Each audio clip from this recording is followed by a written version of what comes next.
Hi guys, welcome back to the Curly Reader. Today I want to go over with you all of the books that I added to my TBR, my Goodreads TBR, during the month of September. So if you're unaware, I do this every month where I go through which books I've added to my want to read list on Goodreads during the month and let you know where I heard about the book from, why it appealed to me, what's kind of sparking my interest, where are my book influences coming from, and I've really enjoyed doing this. It's also kind of a way for me to shout out those booktubers or Instagram accounts or resources where I am finding my inspiration for what I'm reading. So, without further ado, I added 12 books to my TBR this month.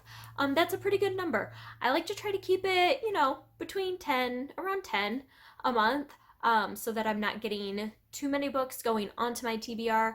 I typically read somewhere around 10 books a month, and so I try to make sure that those are kind of balancing themselves out because I don't want to get it too far skewed in one direction or the other. But yeah, so the first book that I added to my TBR this month is The Dearly Beloved by Kara Wall. And I heard about this on an Instagram account called Mom Advice. It is a lady who runs a book community. She has a blog, she has a Facebook group as well. But I heard about this specifically on her Instagram account, and she listed it as like one of her favorite books of the year. It is about two pastors at a church. They both have very different stances on how they want to pastor the church, but they're both at the same church. And it's set in the 1960s in Greenwich Village. And one is married to a woman who is an atheist, I believe, and another is married to a very devout Christian. And it's just kind of their story about their two different marriages. And I don't know, it sounded very interesting. The premise sounded very interesting to me, and she has just been ranting and raving about it, and so I definitely know that I want to pick that up eventually. The next book that I added is called Theyre There, and this one I actually was able to pick up at a library sale recently, so I own it. But Theyre There is by Tommy Orange, and this is a book about Native Americans in the modern day. Some of the struggles that they face with, trying to embrace their heritage but live in the modern world. He is a Native American as well. I'm not really sure much else about this. I know there's 12 different characters and they're all going to the big Oakland powwow, and it's just kind of each of their stories. It's not very long, so I'm very intrigued by this. And I heard about this from Laura at a book circus in her September mid-month wrap-up. She loved this book, ranted and raved about it, enough so to where it sparked my interest enough for me to add it and then pick it up. So I have that one. The next one that I added is called The Great Believers by Rebecca McKay, and I heard about this from Katie at Girl About Library. She did a 60-second book review on this book, and this is a story that centers around Chicago in the 1980s and the AIDS crisis. I know there's another timeline that's modern day Paris, and it's somebody's daughter in Paris, but as far as I can tell, it's mostly about the AIDS crisis and how that has affected relationships and how, it's infected people's lives even today. So yeah, she once again ranted and raved about it. You'll find this is a common theme. If people tell me that a book is one of their favorite of the year, chances are I'm going to add it to my list because I'm very easily persuaded.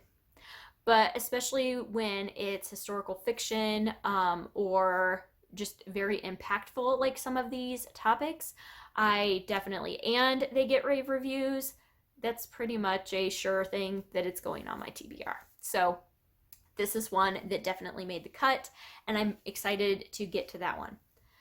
So the next four all came from the same place, and that is the Owl Crate YouTube account.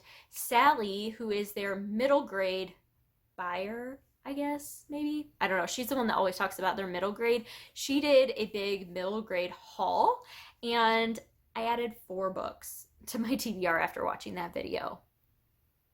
So yeah, I might have a little bit of an obsession with middle grade. So the first one that I added is called Orphan Island. It's by Laurel Snyder. And this one she didn't haul, but she just flippantly mentioned that it was one of her favorite middle grade books of all time. And this author has another book that she did haul, but when she said that, this one was one of her favorites, that went on my TBR.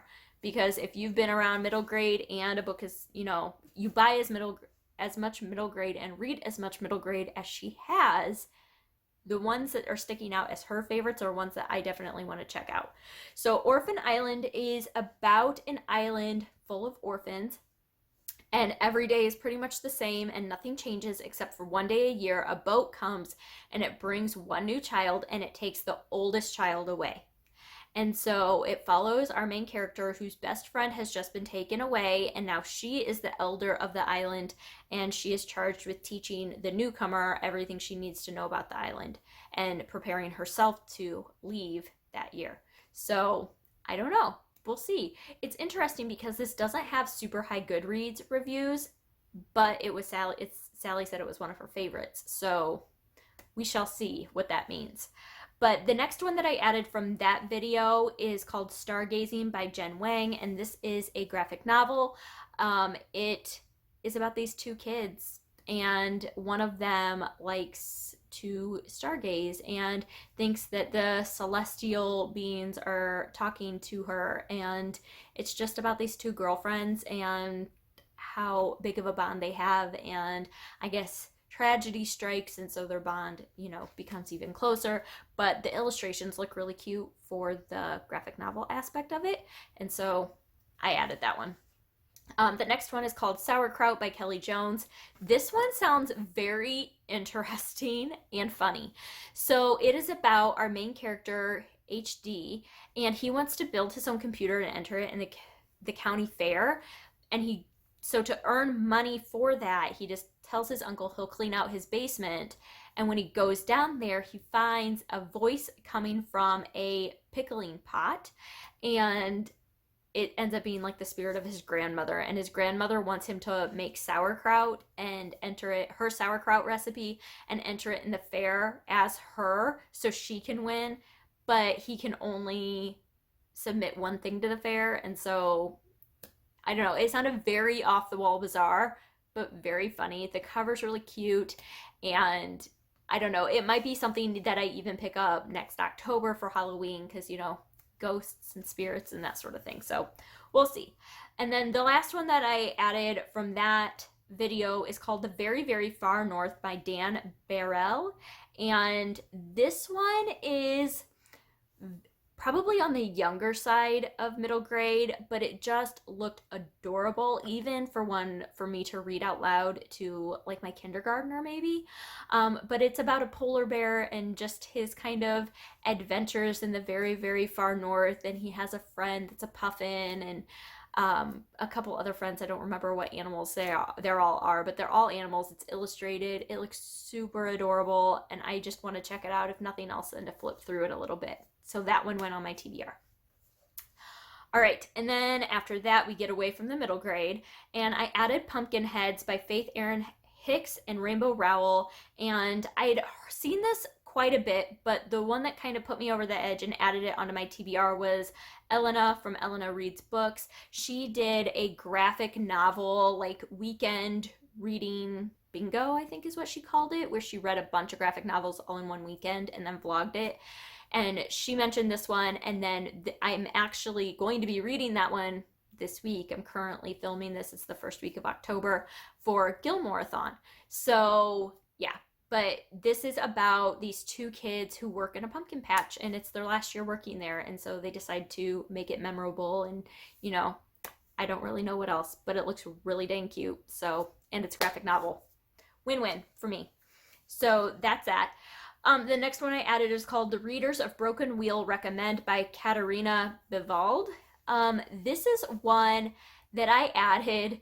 I was doing some research for Gilmoreathon, and I just Googled books to read if you like Gilmore Girls, and this one came up, and the premise just sounded really good.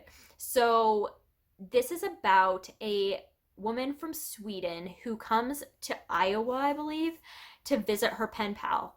And when she gets here, she realizes she arrives and her pen pal's funeral is ending. So she has passed away, and so this woman from Sweden is just in Iowa now, and she decides to open up a bookshop in Iowa and try to show this small town why reading was so important to her and her pen pal. And yeah, it just sounded really cute. So we'll see. I am thinking that this one would be so much fun to read though, because it's about a little bookshop in a very small town Midwest, and I love it. So yeah, so I added that one. The next one, going back to middle grade very briefly, I promise just one more, is called The Land of Yesterday by K.A. Reynolds. And I got this recommendation from Rachel Marie's book journey. And she did a vlog where she read 7 middle grade books in 7 days. And this was her like absolute favorite middle grade that she read. She was like sobbing reading it. After reading the premise, I can understand why, because it deals with a lot of death and grief. And the main character's brother dies, and he goes to the land of yesterday, and then her family starts crumbling and falling apart, and so she decides to kind of venture into the land of yesterday to try to heal her family, but she has to be careful so that she doesn't get completely sucked in. And it sounds heartbreaking, but so good in all the right ways, and I think this will be a good one to maybe read this winter sometime. So yeah, that one went on my TBR for sure. And then I also added Alex and Ada by Jonathan Luna and Sarah Vaughn, and I added this after watching Tia and All the Books and her Alphabet Soup book tag, letter A. And this is a graphic novel about a cyborg, I think, or an android human relationship. And it's just sci-fi. It sounded cute. And like I said, graphic novels are pretty easy, and I'm always looking for a good graphic novel recommendation. So that seemed like a no-brainer to me. So added that one. And then the last one on my list is called Red at the Bone by Jacqueline Woodson. And I added this off of the recommendation of Russell at Ink and Paper blog. His video, 2 of my favorite reads of 2019. Seeing a theme here? Favorite reads of 2019. I'm going to add it to my list. So you will also notice a theme that Russell ends up on my Growing TBR quite a bit. I love his book recommendations. He often talks about books that are not real popular on BookTube, and they're just different recommendations, and I love that. He also talks about very deep books, and I like that as well. So anyway, Red at the Bone is a story. It's a multi-generational story. I'm not really sure. I think it takes place in New York, maybe. And I think the characters are of color. I'm pretty sure the main character, Melody, her parents were very, very young when they got pregnant with her. And it's just kind of about the decisions that they had to make and how they impacted their life going forward, and how teen parents or very, very young parents who end up getting pregnant unexpectedly, how they are forced to make decisions that impact their entire lives without really having a grasp on what they want their life to be yet. And it just sounded so, so good. He also mentioned this one in his audiobook recommendations list. So I'll probably, when I do pick this up, I will probably get the audiobook. Because yeah, I know Jacqueline Woodson narrates part of it, and Bindi, what's her last name? I don't remember now. The narrator that narrated The Hate You Give and Unbound. Yeah, she's narrated a few different things. She narrates part of it too, and I love her narrations. So I will probably be picking this one up on audiobook when I do get around to reading it. So those are the 12 books that I added to my TBR during the month of September. If you have read any of these, I would love to hear your thoughts on them down below. And what is a book that you have found out about this month that you are very excited to pick up? I'd love to hear that as well. Other than that, I hope that you enjoyed this, and I hope that you stick around and subscribe. And until next time, see ya!